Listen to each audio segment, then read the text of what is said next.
Amos 9 ayat 11 dan 12, pada hari itu aku akan mendirikan kembali pondok Daud yang telah roboh. Aku akan menutup pecahan dindingnya dan akan mendirikan kembali reruntuhannya.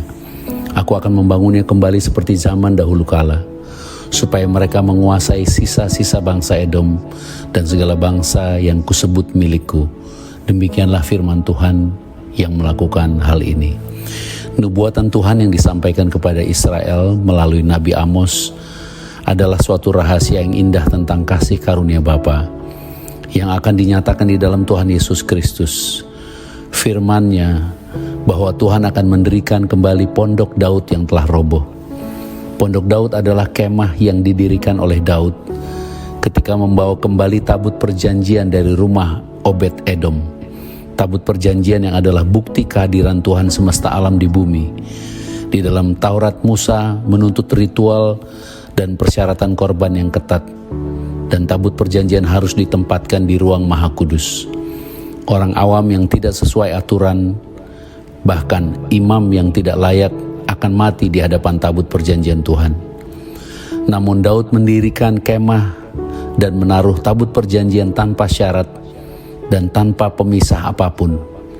Daud menugaskan pemuji untuk menyembah Tuhan siang dan malam, namun tidak ada seorang pun yang mati.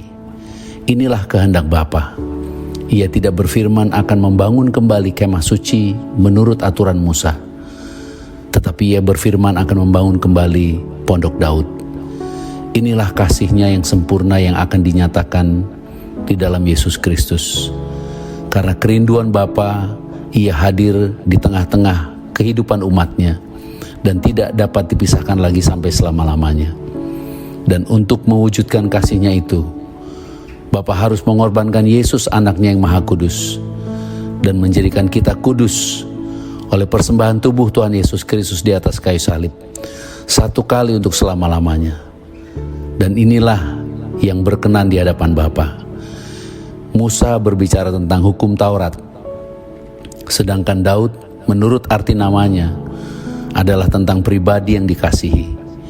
Bapa berkenan hadir bersama umat-Nya bukan karena perbuatan melakukan hukum Taurat, tetapi Bapa berkenan hadir di tengah umat-Nya karena kasih-Nya, di tengah umat-Nya yang percaya bahwa mereka adalah orang-orang yang dikasihi, yang telah menerima penebusan darah melalui pengorbanan Yesus Kristus anak tunggal Bapa.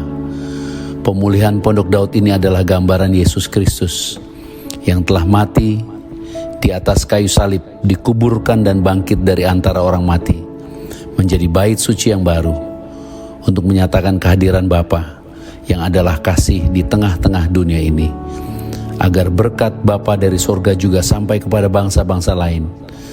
Dan kita yang percaya kepada kasih-Nya, kita akan menerima anugerah, karena Bapa sendiri yang akan menyempurnakan kehidupan kita di dalam Kristus.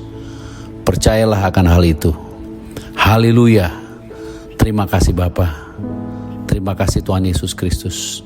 Terima kasih Roh Kudus. Shalom.